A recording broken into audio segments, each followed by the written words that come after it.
नमस्कार, मैं हूं Amod Shrivastava. Amazing thought, amazing message, amazing information की दिशा में आज एक कदम और आगे।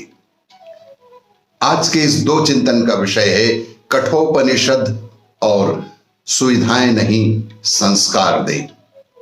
आपको यह मेरा वीडियो अच्छा लगे तो लाइक करें, शेयर करें और लाल बटन दबाकर सब्सक्राइब अवश्य करें। साथ ही बेल आइकन दबाना बिल्कुल ना भूलें। आज की इस प्रथम चिंतन का विषय कठोपनिषद। कृष्ण यजुर्वेद शाखा का यह उपनिषद अत्यंत महत्वपूर्ण उपनिषदों में से एक है। इस उपनिषद के रचयिता कठ नाम के तपस्वी आचार्य हुए। वे मुनि वैशंपायन के शिष्य तथा यजुर्वेद की कठ शाखा के प्रवर्तक भी थे। इसमें 2 अध्याय हैं और प्रत्येक अध्याय में 3-3 वल्लियां हैं, जिनमें वाजश्रवा के पुत्र नचिकेता और यम के बीच संवाद है।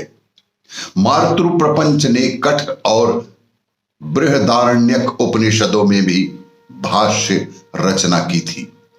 इस अध्याय में नचिकेता अपने पिता द्वारा प्रताड़ित किए जाने पर यम के यहां पहुंचता है और यम की अनुपस्थिति में 3 दिन तक भूखा प्यासा यम के द्वार पर ही बैठा रहता है।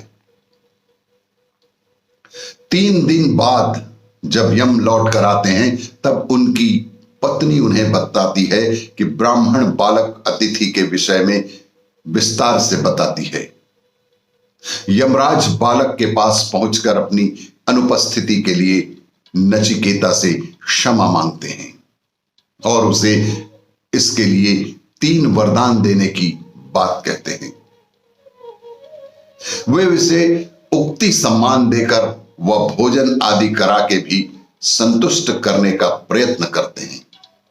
तदुपरांत नचिकेता द्वारा वरदान मांगने पर आध्यात्म के विषय में उसकी जिज्ञासा को शांत करते हैं। कथा इस प्रकार है कि किसी समय वाजश्रवा ऋषि के पुत्र वाजश्रवस उद्वालक मुनि ने विश्वजीत यज्ञ करके अपना संपूर्ण धन और गौएं दान कर दी थी। जिस समय ऋत्विकों द्वारा दक्षिण में दक्षिणा प्राप्त करके वे गौएं ले जा रही थीं, तब उन्हें देखकर वाजश्रवस उद्वालक मुनि का पुत्र नचिकेता सोच में पड़ गया, क्योंकि ये गौएं अत्यधिक जर्जर हो चुकी थी। वे ना तो दूध देने योग्य थी और ना ही प्रजनन के लिए उपयुक्त थीं। उसने सोचा कि इस प्रकार की गौओं को दान करना दूसरों पर भार लादने के जैसा ही है। इससे तो पाप ही लगेगा। ऐसा विचार कर नचिकेता ने अपने पिता से कहा कि हे तात, इससे अच्छा तो था कि आप मुझे ही दान कर देते। बार बार ऐसा कहने पर पिता ने क्रोधित होकर कह दिया कि मैं तुझे मृत्यु को देता हूं। कठोपनिषद में नचिकेता और यम के बीच के संवाद का विस्तृत वर्णन किया गया है। आज के इस दूसरे चिंतन का विषय सुविधाएं नहीं संस्कार दें। जीसस एक गांव से गुजर रहे थे। उन्होंने देखा कि एक महिला बहुत तेजी से गुजर रही थी और उसके पीछे एक व्यक्ति पागलों की तरह भाग रहा था। जीसस उन दोनों को जानते नहीं थे, लेकिन उन्होंने सोचा कि महिला भाग रही है और पीछे पुरुष है तो कोई अनर्थ ना हो जाए।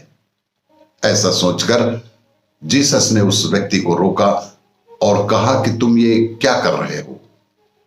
ये बोलते हुए जैसे ही जीसस ने उस व्यक्ति को देखा तो उन्हें याद आया कि करीब 2 साल पहले इसी गांव में ये आदमी उनसे मिला था और ये देख नहीं सकता था। उस समय इसने मुझसे प्रार्थना की थी कि मैं देख सकूं। ऐसा कुछ कर दीजिए कि मैं देख सकूं। जीसस ने उस व्यक्ति से कहा कि मैंने ईश्वर से प्रार्थना की थी कि तुम्हें ज्योति मिल जाए, और ईश्वर ने मेरी प्रार्थना सुनकर तुम पर कृपा भी की।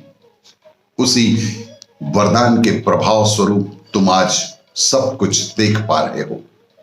आज तुम इस औरत के पीछे दौड़ रहे हो। यह औरत कौन है? व्यक्ति ने कहा कि यह औरत एक वेश्या है और मैं इसे पाना चाहता हूं।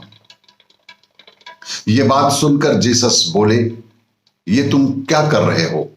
आंखों की ज्योति का ऐसा दुरुपयोग?